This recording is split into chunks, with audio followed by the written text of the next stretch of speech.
우리 좌우에 계신 분들과 한 분 인사하시겠습니다. 사랑하고 축복합니다.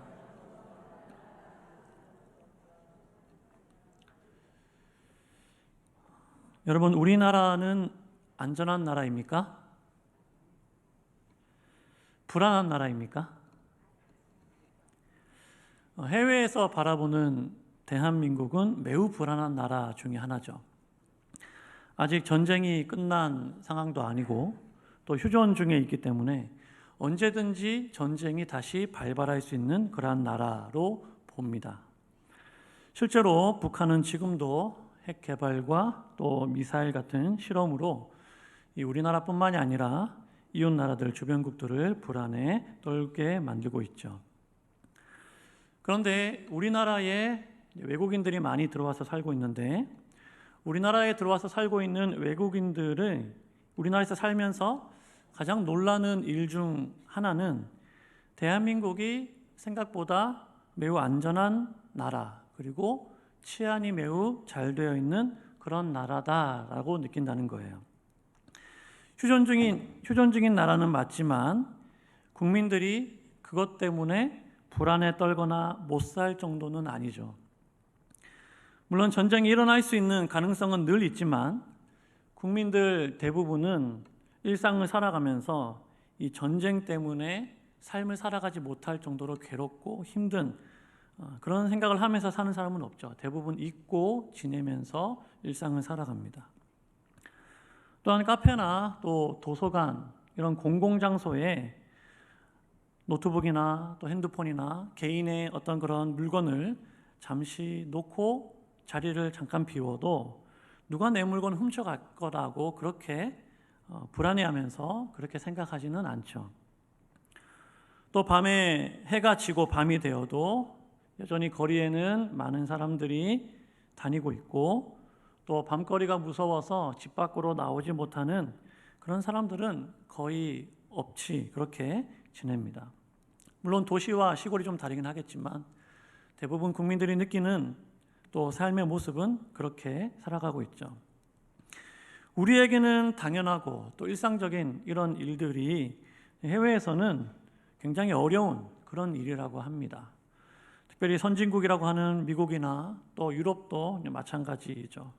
길을 가다가도 소매치기를 당할 수 있고, 또 밤에 무서워서 밖에 나가지 못하는 그런 일들도 많이 있다고 합니다. 그래서 한국에 살고 있는 외국인들이 이런 한국의 안전함에 대해서 크게 놀라고 감명을 받는다고 합니다. 저도 개인적으로 제가 살고 있는 나라가 생각보다 안전한 나라라는 그런 사실에 감사할 때가 참 많이 있고, 또 자랑스럽게 그렇게 생각할 때도 있습니다. 그런데 최근에 우리가 접하는 뉴스나 또 미디어 이런 것들을 통해서 우리가 자주 접하는 그런 소식들을 보면 대한민국이 정말 안전한 나라가 맞는가라는 생각을 하게 되죠. 소위 말하는 이 묻지마 범죄라든지 또 불특정 다수를 향하여서 흉기를 휘두르는 그러한 칼부림 같은 범죄, 또 요즘에는 마약이나 약물과 같은 그러한 이 약물로 인해서 발생하는 강력 범죄 등 이런 나쁜 소식들, 또 악한 소식들이 너무나 자주 우리 귀에 들리다 보니까 이제 우리나라가 정말 안전한 나라가 아니구나라는 그런 생각이 들기도 합니다. 그냥 길을 가다가도 전혀 모르는 사람에게, 일면식도 없는 사람에게 갑자기 공격을 받거나 또 억울한 그런 일을 당할 수도 있는 것이죠. 예전에는 이런 곳은 안전할 거야, 또 사람이 많이 다니는 그런 곳은 괜찮을 거야, 이렇게 우리가 은연중에 생각을 했는데, 최근에 일어나는 그런 일들 또 범죄들을 보면 장소를 가리지 아니하고 또 대상을 가리지 아니하고 묻지마식의 그런 범죄들이 많이 일어나면서 많은 국민들이 불안해하고 있는 것이 사실입니다. 신문사에서 25년 동안 신문을 만들고 있다는 어떤 기자는 요즘처럼 신문 만드는 게 힘들 때가 없었다, 이렇게 얘기합니다. 신문 보는 게 괴롭고 신문 만드는 게 괴롭다, 이렇게 이야기하는 것을 보았습니다. 이러한 일련의 우리가 사건들을 보면서 왜 이런 일들이 우리 사회에 많이 일어나는가, 그런 의문을 한 번쯤은 가져보셨을 것입니다. 범죄 행동을 분석하는 그러한 심리 전문가의 말을 빌려보자면 이런 악한 일들, 그분의 표현으로는 이런 악마에 가까운 행동을 하는 사람들의 특징 중 하나는 자신의 공격적인 분노를 조절하지 못한다라는 거예요. 우리가 한 번쯤 들어보았을 분노 조절 장애, 자신의 이 분노를 조절하지 못하는 그러한 장애, 그런 질병을 가지고 있다고 합니다. 자신의 화에, 자신의 분노에 자신이 못 이겨서 그것이 나도 모르게 튀어나가는 것이죠. 엉뚱한 대상에게 화풀이를 한다라는 거예요. 실제로 우리가 뉴스를 통해서 보면 이 범죄자들에게 기자들이 묻지 않습니까? 왜 그런 일을 하셨습니까? 범죄 동기를 물어보면 그냥 순간적으로 화를 참지 못해서 그렇게 했다는 거예요. 순간적으로 너무 화가 나서 그렇게 했다는 것입니다. 갑자기 기분이 너무 나빠서 잘 이해하기 힘든 그런 대답들을 하는 것들을 우리가 보게 됩니다. 예전에는 혼자서 화를 삭히는 사람이 많았는데 요즘에는 참지 않고 외부로 많이 표출되고 있고 그것이 유행처럼 번져가는 것들을 우리가 볼 수 있죠. 우리가 옛날 말 중에 참을 인자 셋이면 살인도 면한다 이런 말이 있잖아요. 참으면 아무리 화가 나고 아무리 기분이 나빠도 참아내라는 것이죠. 그렇게 참아내면 극단적인 상황은 피할 수 있다라는 것입니다. 그만큼 인내하는 것이 또 참아내는 것이 우리가 삶을 살아가는 데 있어서 매우 중요하고 또 우리의 삶 가운데 닥쳐오는 여러 가지 많은 고난과 어려움을 극복해 나가는 그러한 힘이 된다라는 것입니다. 또한 인내하는 것은 우리가 신앙생활 하는 데도 매우 중요합니다. 그래서 오늘 우리가 함께 읽은 이 본문 야고보서에도 보면은 야고보 사도는 어떤 사람이 복이 있다라고 했는가? 오늘 11절 말씀에 보면 뭐라고 얘기합니까? 보라, 인내하는 자를 우리가 복되다 하나니 이렇게 말씀하고 있죠. 어떤 사람이 복이 있는 사람인가? 인내하는 사람이 복이 있다는 거예요. 참아내는 사람이 복이 있다라고 말씀하고 있다는 것입니다. 우리가 야고보서 하면 일반적으로 어떤 서신이라고 생각합니까? 행함이 없는 믿음은 죽은 믿음이다. 대표적인 구절 아닙니까? 이 말씀처럼 아주 행함을 많이 강조하는 그런 서신으로 우리가 알고 있잖아요. 그런데 우리가 야고보서를 잘 읽어보면은 이 야고보 사도가 정말 중요하게 생각하는 신앙의 덕목이 뭐냐? 그건 바로 인내하는 것입니다. 바로 참아내는 것을 굉장히 중요하게 얘기하고 있는 것을 알 수 있습니다.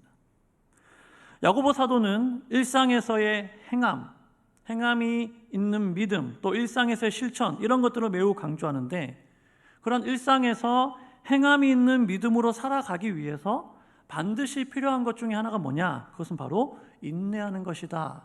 참아내는 것이다 라고 말씀하고 있다는 거예요.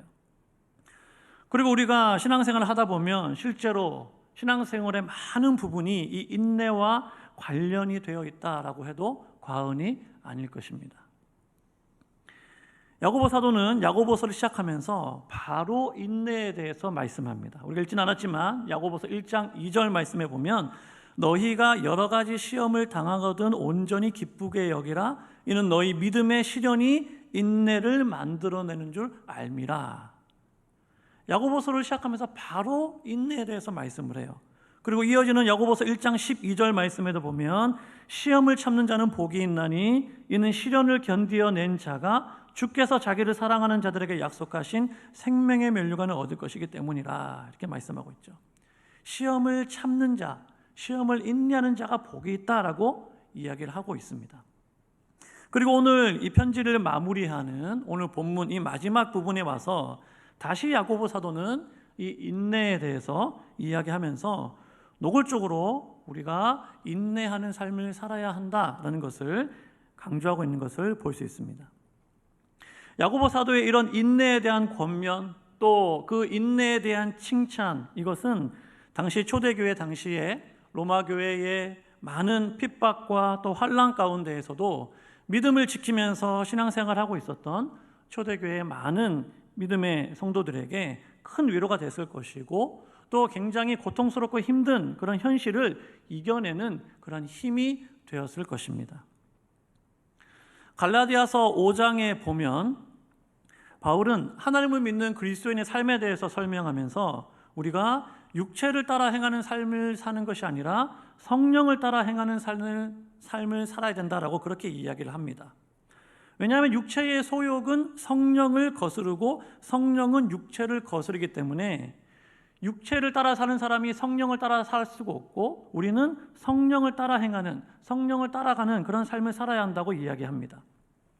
그런데 그렇게 성령을 따라 행하는 삶이 될 때에 그러한 삶 가운데 자연스럽게 맺혀지는 열매에 대해서 바울은 이야기하죠. 그것이 바로 성령의 9가지 열매 아닙니까? 그 9가지 열매 가운데 하나가 뭐냐? 바로 오늘 본문에 나오는 인내라는 것입니다. 오래 참는 것이다라는 것이죠. 갈라디아서 5장 22절부터 23절 말씀에 보면 오직 성령의 열매는 사랑과 희락과 화평과 오래 참음과 자비와 양선과 충성과 온유와 절제니 이 같은 것을 금지할 법이 없느니라. 아멘. 이 성령의 9가지의 열매에 대한 이 말씀은 하나님을 믿는 모든 성도들, 모든 사람들에게 주어진 말씀이지만 특별히 우리 성실교회 성도들은 더 소중하게 여겨야 될 그런 말씀이 아닌가라고 생각합니다. 왜 그럴까요? 왜냐하면 이것이 바로 우리 교회가 가지고 있는 비전이기 때문이죠. 여러분 주보에 보면은 우리 교회 비전이 기록이 되어 있지 않습니까? 주보에 보면은 우리 성실 공동체의 비전이 뭡니까? 나와 있죠? 성령의 열매 맺는 그리스도의 제자가 되어 민족과 세계를 복음화시키는 성실인이 된다. 예, 주보에 이렇게 나와 있는 그게 우리 교회의 비전 선언문이잖아요. 그죠? 저는 이 비전 선언문이 정말 좋다고 생각합니다. 그리고 이 비전 선언문을 볼 때마다 정말 그렇게 됐으면 좋겠다라고 소망하고 기도합니다. 이 비전 선언문에 보면 우리 교회가 분명히 나아가야 될 방향이 분명하게 제시가 되고 있죠. 그게 뭡니까? 민족과 세계를 복음화시키는, 민족과 세계를 복음화시키는 것이 우리 교회가 나아가야 될 방향이라는 거예요. 그래서 우리 교회는 늘 이 방향을 향하여 나아가야 하고 또 성도들은 이 비전을 마음에 품고 늘 이것을 위해서 기도해야 하겠죠. 그런데 여러분 그렇게 되기 위해서 먼저 해야 할 일, 먼저 되어야 할 일이 있다고 말씀하죠. 그게 뭡니까? 그리스도의 제자가 되는 것인데 어떤 그리스도의 제자가 되는 것이냐? 성령의 열매 맺는 그리스도의 제자가 되어야 한다는 거예요. 너무나 분명하죠. 그냥 나는 그리스도의 제자가 될 거야 이게 아니라 성령의 열매 맺는 그리스도의 제자가 되어야 하고 그렇게 성령의 열매 맺는 그리스도의 제자가 되어서 민족과 세계를 복음화시키는 그것이 우리 교회의 비전이고 우리 성도들의 비전이다라고 늘 우리는 이 주보를 통해서도 보고 있습니다. 그렇기 때문에 우리는 늘 우리 자신을 돌아봐야 됩니다. 나는 성령의 열매를 맺고 있는가? 성령의 열매 맺는 그러한 그리스도의 제자된 삶을 살고 있는가라는 것이죠. 우리 교회는 또 우리 성실 공동체는 성령의 열매를 맺고 있는 교회인가를 늘 돌아봐야 한다는 것입니다. 그 중에서도 오늘 이 야고보 사도가 강조하고 있는 이 오래 참음, 인내의 열매를 맺을 수 있기를 간절히 소망합니다.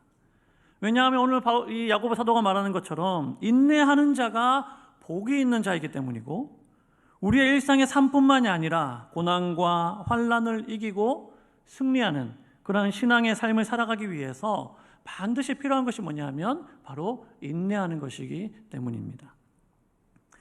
인내에는 두 종류의 인내가 있습니다. 하나는 인간 편에서 하는 인내죠. 내 편에서 하는 인내입니다. 그러니까 내가 무조건 참는 거예요. 그냥 내가 무조건 참아야지, 인내해야지 하면서 내가 참는 것이죠. 근데 여러분 이런 인내는 자신의 마음을 상하게 하기도 하고 또 자신의 뼈를 마르게 해서 결국은 몸과 마음을 병들게 하는 그런 나를 죽이는 그런 인내가 될 수 있습니다. 왜 그럴까요? 나는 안 되는데, 나는 그게 안 되는데 또 나는 그게 하기 싫어요. 하기 싫은데 억지로 마음으로 억누르려고 하니까 힘든 거예요. 나는 그게 안 되는 사람이고 나는 그게 하기 싫고 그런데 억지로 그것을 해야 돼 하다 보면 나중에는 그게 뭐가 됩니까? 병이 되는 거예요. 그래서 우리가 자주 얘기하는, 요즘엔 잘 안 들리지만 예전에 이 화병이라는 얘기 많이 들리지 않습니까? 화병. 미국의 어떤 그 기사를 보니까 이 한국인들만이 독특하게 가지고 있는 병이 화병이래요. 특별히 이 한국 여성들이 많이 가지고 있는 병이 화병이라고 합니다. 그래서 질병의 이름 가운데에도 아예 고유 명사로 화병 이렇게 써놨다고 하더라고요. 그렇게 되는 것이죠. 억지로 참아내니까. 또 하나의 인내는 어떤 인내가 있겠습니까? 하나님 편에서의 인내겠죠. 내 의지로 하는 것이 아니고 하나님께서 나로 하여금 인내하도록 하시는 것이죠. 인내하고자 하는 마음을 하나님이 그 마음 가운데 주시고 또 인내할 수 있는 힘도 주시고 인내할 수 있는 지혜를 주시는 것이죠. 이것은 내가 스스로 억누르고 억눌려서 되는 것이 아니라 우리가 성령을 따라 행할 때 자연스럽게 그 삶 가운데 맺혀지는 열매다는 것입니다. 나를 죽이는 인내가 아니라 나를 살리는 인내가 되는 것이고 나를 더욱 성장시키고 성숙시키는 그러한 인내라고 할 수 있다는 거예요. 혹시 우리 가운데 여러 가지 인생의 일들로 말미암아서 오래 참아야 하는 상황 가운데 있는 그런 분들이 있을 수 있습니다. 그럴 때에 내 편에서의 인내가 아니라 하나님으로부터 또 하나님 편에서의 인내를 할 수 있기를 간절히 소망합니다. 오래 참아야 하는 그 일에 집중하기보다는 내 안에서 역사하시는 성령님께 집중을 하고 내 안에서 역사하시는 그 성령의 역사를 따라 행할 때 거기에 집중할 때 성령께서 나로 하여금 인내하게끔 하신다는 거예요. 그러면 하나님께서 자연스럽게 인내할 수 있는 마음과 또 지혜와 또 그 상황을 헤쳐나갈 수 있는 지혜를 하나님이 허락해 주실 줄로 믿습니다. 오늘 야고보 사도는 고난 가운데 있는 성도들에게 오래 참아야 하는 그러한 상황 가운데 있는 성도들에게 인내의 세 가지 모델을 제시하고 있죠. 그 첫 번째 모델이 뭡니까? 바로 농부의 인내입니다. 우리 7절 말씀 같이 한번 읽어볼까요? 시작. 그러므로 형제들아 주께서 강림하시기까지 길이 참으라. 보라 농부가 땅에서 나는 귀한 열매를 바라고 길이 참아 이른 비와 늦은 비를 기다리나니. 아멘. 농부가 인내하듯이 길이 참으라라고 이야기하죠. 농부는 가을에 거둘 풍성한 수확을 기대하면서 봄부터 밭을 갈고 씨를 뿌리고 또 한여름에 더위와 싸우면서 그 곡식들을 잘 가꿉니다. 가을에 거둘 풍성한 열매를 기대하면서 그렇게 하는 것이죠. 시편 126편의 말씀처럼 울며 씨를 뿌리러 나가는 자는 기쁨으로 그 단을 거둔다. 그 말씀처럼 지금 내가 힘들고 또 울면서 이렇게 씨를 뿌리고 있지만 반드시 기쁨으로 단을 거둘 것을 기대하면서 농부는 인내하는 것이죠. 또한 농부의 인내는 하나님의 때를 기다리는 인내라고 할 수 있습니다. 여러분, 열매는 하룻밤 사이에 맺혀지는 것이 아니죠. 열매가 맺히긴 맺겠지만 반드시 과정을 거쳐야 합니다. 1년의 과정을 거쳐야 열매가 맺혀지는 것이죠. 마가복음 4장 28절에 보면 땅이 스스로 열매를 맺되 처음에는 싹이요 그 다음에는 이삭이요 다음에는 이삭에 충실한 곡식이라 이렇게 말씀하고 있습니다. 열매가 맺혀지는데 과정이 있다라는 거예요. 싹으로 시작해서 그것이 이삭이 되고 그리고 풍성한 곡식이 되는 그 과정을 거쳐야 열매를 거둘 수가 있는 것이죠. 내가 열매를 빨리 맺고 싶다고 해서 영양분을 많이 주고 물도 많이 주고 그렇게 한다고 해서 그것이 열매를 빨리 맺는 것이 아니다라는 것입니다. 열매를 맺게 하시는 하나님의 때가 있음을 알고 그 때를 기다리면서 인내하는 것입니다. 마태복음 13장에 보면 예수님께서 씨 뿌리는 자의 비유에 대해서 말씀을 하시죠. 거기에 보면 예수님이 밭은 우리의 마음이고 씨는 하나님의 말씀이다 라고 말씀하십니다. 하나님의 말씀이 우리 마음에 뿌려졌을 때 우리는 열심히 그 말씀을 우리 마음에 심고 가꾸어야 합니다. 우리의 마음밭이 어떠한가에 따라서 그 거둘 수 있는 열매가 많이 달라진다고 말씀하고 있죠. 우리의 마음이 때로는 길가가 되기도 하고 또 돌짝밭이 되기도 하고 가시밭이 되기도 하지만 우리의 마음밭이 좋은 마음밭이 될 수 있도록 좋은 밭이 될 수 있도록 부지런히 우리의 마음을 가꾸고 그 위에 하나님의 말씀의 씨앗을 뿌릴 때 많은 열매를 풍성한 열매를 거둘 수 있다는 것입니다. 우리의 마음이 좋은 마음밭이 되도록 우리가 열심히 우리의 마음을 가꿀 때 하나님이 그 위에 하나님의 말씀을 뿌리시고 30배, 60배, 100배를 거두게 해주시는 것이죠. 이처럼 농부의 인내는 아무것도 하지 않고 때가 되면 열리겠지 이렇게 기다리는 그런 어떤 게으른 인내가 아니라 이 인내를 통해서 풍성한 열매를 거둘 것을 기대하면서 오늘도 자신의 주어진 삶의 자리에서 열심히 부지런히 자신의 마음을 가꾸는 그러한 삶을 살아가는 그러한 인내라고 할 수 있습니다. 두 번째 인내의 모델은 선지자들의 인내죠. 10절 말씀에 보면 우리 10절 한번 읽어보겠습니다. 시작. 형제들아 주의 이름으로 말한 선지자들을 고난과 오래 참음의 본으로 삼으라. 아멘. 선지자들을 고난과 오래 참음의 본으로 삼으라 라고 말씀합니다.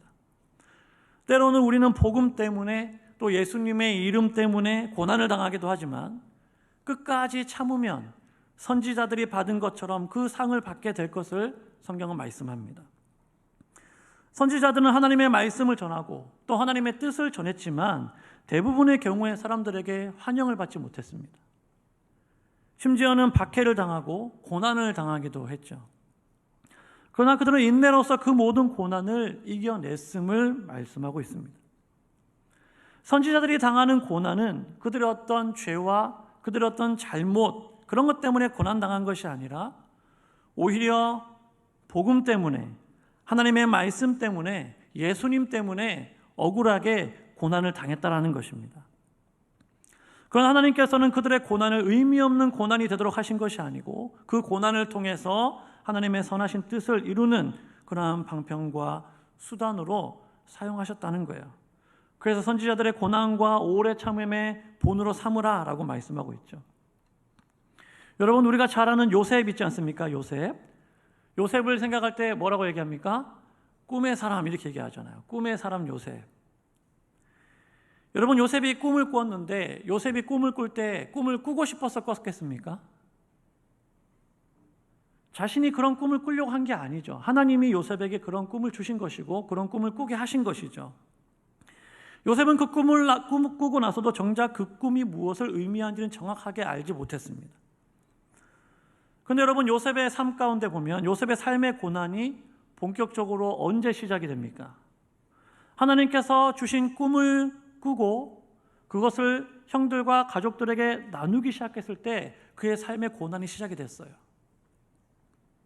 하나님께서 주신 꿈 때문에 형들에게 버림을 받고 가족과 생이별을 하고 노예로 팔려가고 온갖 고생을 겪고 감옥에도 들어가고 요셉은 그 고난의 시간을 통해서 내가 왜 이런 고난을 당해야 되는가 이해 못했을 것입니다.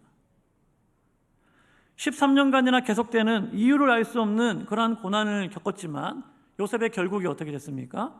애굽의 총리가 되었어요.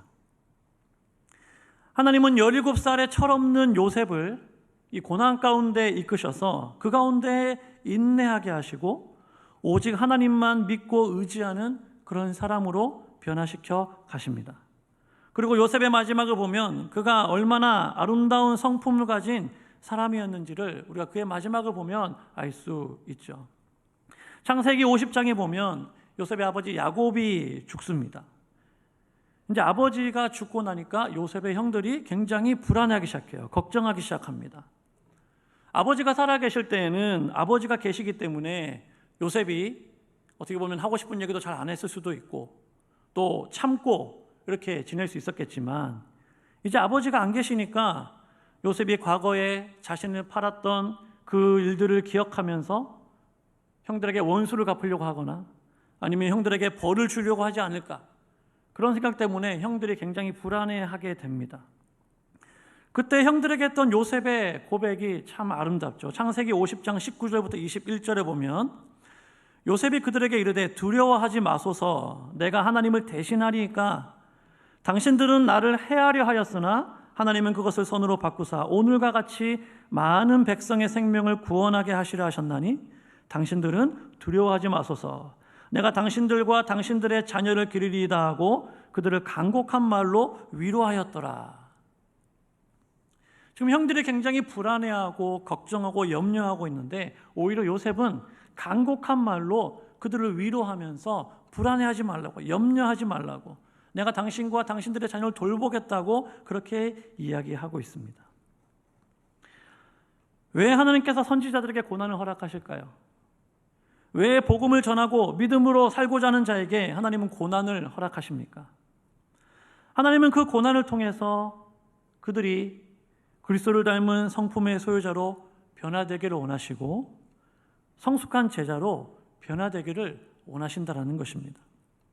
그래서 변화되고 성숙한 하나님의 사람들을 통해서 하나님은 하나님의 뜻을 계속해서 이루어 가기를 원하시는 것이죠. 그렇기 때문에 우리가 고난 가운데 있을 때 바울이 고백한 것처럼 고난당하는 것이 내게 유익이다, 그러한 고백이 우리 가운데 있을 수 있어야 합니다. 여러분, 하나님 때문에 고난당하는 분 계십니까? 복음 때문에 억울한 일 당하고 계십니까?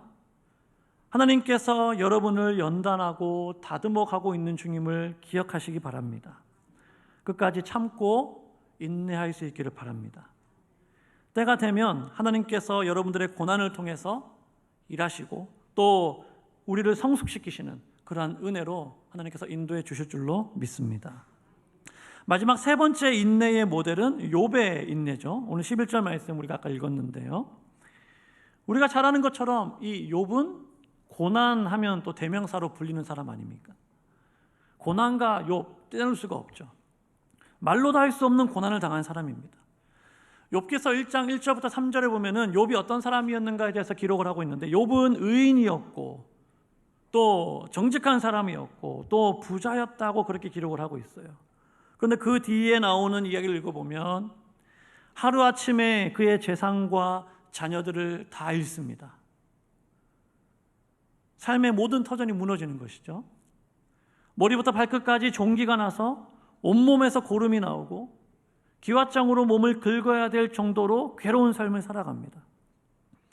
위로하기 위해서 찾아온 친구들이 나중에는 오히려 욥의 마음을 뒤집어 놓고 조롱하고 비난하고 그의 아내는 그를 저주하고 떠나버립니다. 철저하게 혼자 남겨진 욥, 그 욥기를 읽어보면 욥이 얼마나 정말로 그 마음의 갈등이 심했는가를 우리가 볼 수 있습니다. 심지어는 자신의 태어난 것을, 자신의 생일을 저주할 정도로 그렇게 고통스러운 시간을 욥은 보내게 되죠. 그러나 욥은 끝까지 참고 또 참으면서 인내하면서 그의 믿음을 지킵니다. 하나님은 그런 욥에게 처음보다 더 큰 축복을 그에게 허락해 주시고 이전보다 많은 소유나 갑절을 허락해 주시고 또 그의 자녀들도 하나님께서 10명이나 더하여 주십니다. 하나님께서 욥에게 이전보다 더 큰 축복을, 더 큰 복을 허락해 주셨다는 것은 하나님께서 욥의 인내를 기뻐하셨다는 것을 의미하는 것이죠. 우리는 욥이 이전보다 더 큰 복을 받았다는 사실 때문에 거기에 우리가 관심이 가기도 하지만 사실은 그것보다 더 중요한 것은 그 고난의 시간을 통해서 욥이 그 인내의 시간을 통해서 이전보다 더욱 하나님을 알고 하나님과 친밀한 관계 가운데 들어가게 되었고 하나님의 주권에 대해서 철저하게 순종하고 인정하는 그러한 사람이 되었다라는 것을 우리가 볼 수 있습니다. 욥기 1장 21절에서 처음 그가 고난을 당했을 때 이렇게 얘기하잖아요. 욥기 1장 21절에 보면 내가 모태에서 알몸으로 나와 싸운즉 또한 알몸이 그리로 돌아가올지라 주시니도 여호와시요 거두시니도 여호와시오니 여호와의 이름이 찬송을 받으실지니이다 하고, 이게 욥의 처음 고백입니다. 1장에 나오는 고백입니다. 욥은 이미 자신의 삶과 또 자신과 삶의 주인이 하나님이심을 알고 있었습니다. 주시니도 여호와시고 거두시니도 여호와시고 여호와의 이름이 찬송받기를 원합니다. 그런데 이 고백이 말로만의 고백이 아니라 정말 철저한 자신의 삶의 고백이 되고 심령 깊은 곳에서부터 올라오는 흔들리지 않는 견고한 그러한 믿음의 고백이 되기까지는 그가 참으로 많은 고난과 인내의 시간을 거쳐야 했다는 것입니다. 그러한 깊은 고난의 골짜기를 인내함으로 욥이 다 이겨낸 후에 욥이 나중에 뭐라고 고백합니까? 욥기 42장 5절과 6절 말씀에 보면 욥이 이렇게 얘기하죠. 내가 주께 대하여 귀로 듣기만 하였사오나 이제는 눈으로 주를 배움나이다. 그러므로 내가 스스로 거두어드리고 티끌과 재 가운데 회개하나이다. 예전에는 귀로만 들었는데 이제는 눈으로 주를 배우는 것처럼, 여러분 내 눈앞에 하나님이 계신다고 생각해 보세요. 내 눈앞에 눈에 보이지 하나님이 계시는 것처럼 그렇게 삶을 살아간다면 어떠한 삶이 되겠습니까? 욥이 지금 그렇게 고백하고 있는 거예요. 귀로만 들었는데, 하나님에 대해서 귀로만 들었는데 이제는 하나님이 내 눈앞에 계신 것 같습니다. 그래서 회개합니다 라고 욥이 고백을 하고 있죠. 고난과 인내의 시간을 보내면서 욥은 철저하게 낮아지고 겸손해지고 회개의 자리로 나아가서 정말 살아계신 하나님을 눈으로 보는 것처럼 그렇게 묵도하면서 하나님의 주권을 철저히 인정하는 그러한 믿음의 사람이 된 것을 우리가 볼 수 있습니다. 이제 말씀을 맺겠습니다. 오늘 야고보 사도는 이 땅에서 복 있는 사람은 인내하는 사람이다 라고 이야기하고 있죠. 인내하는 자들이 복 있는 이유가 뭘까요? 그 이유는 오늘 11절 마지막에 나오는 것처럼 주는 자비하시고 긍휼히 여기신 하나님이시기 때문입니다. 여러분, 우리의 인내는 그냥 막연히 참아내는 것이 아니죠. 소망이 없는 그런 어떤 막연한 것을 기다리는 그러한 인내가 아니다라는 거예요. 우리의 인내는 분명한 목적을 향한 인내고 확실한 결론을 가지고 있는 인내인데, 그 목적과 결론이 뭡니까? 우리 주님께서는 심판주로 다시 이 땅 가운데 오실 것이라는 것과 그 주님은 자비하시고 긍휼이 풍성하신 하나님이시기 때문에, 그 하나님이시기 때문에 우리는 인내할 수 있다라고 고백하고 있는 것입니다. 우리 주님이 이 땅 가운데 다시 오셔서 심판하실 것을 우리는 분명히 믿죠. 그래서 때로는 애매한 고난을 당하고 억울한 일을 당하고 고난을 받고 핍박을 받는다고 할지라도 주님이 다 기억하고 계시고 주님이 다시 오셔서 이 땅을 심판하실 것을 믿기 때문에 오래 참고 인내할 수 있는 것입니다. 또한 나의 어떤 노력이나 의의가 아니라 내가 여전히 부족하고 나는 여전히 넘어지고 연약하고 여전히 하나님 앞에 나서기 어려운 그러한 죄가 있는 그러한 존재임에도 불구하고 회개하는 자에게 은혜를 베풀어 주시는 자비와 긍휼이 풍성하신 그 하나님 때문에 오늘도 인내하면서 주 앞에 나아갈 수가 있는 것입니다. 우리는 인내하기 어려운 시대를 살아가고 있죠. 마음속에 언제 터질지 모르는 시간 폭탄과 같은 그런 분노를 가지고 살아가는 사람들이 너무나 많이 있습니다. 오히려 참고 인내하면 손해보고 어리석은 사람처럼 여겨지는 그러한 시대를 살아가고 있습니다. 그래서 많은 사람들이 솔루션이라고 얘기하는 것 중에 하나가 뭡니까? 참지 말라고 얘기하죠. 참지 마. 표출해. 네가 중요하잖아. 너 자신만 생각하고 너 자신만을 위해서 살라고 말하는 그러한 시대를 살아가고 있죠. 물론 그 가운데에도 일리는 있지만 오히려 성경은 인내하는 자가 복이 있다라고 말씀하고 있습니다. 인내가 성령의 열매라고 말씀하고 있죠. 인내하는 자가 복이 있는 자라고 말씀하고 있습니다. 우리가 이 땅에서 하나님 나라의 백성으로 삶을 살아가면서 하나님의 뜻을 이루는 그러한 삶을 살아가기 위해서 필요한 것 중에 하나는 인내하는 것입니다. 오늘 야고보 사도가 말하는 이 농부의 인내를 우리가 배우고 또 선지자들의 인내를 우리가 배우고 욥의 인내를 우리가 배워서 자비하시고 긍휼히 여기시는 그 살아계신 하나님의 역사를 경험하는 복된 성도를 될 수 있기를 주의 이름으로 축복합니다. 기도하겠습니다.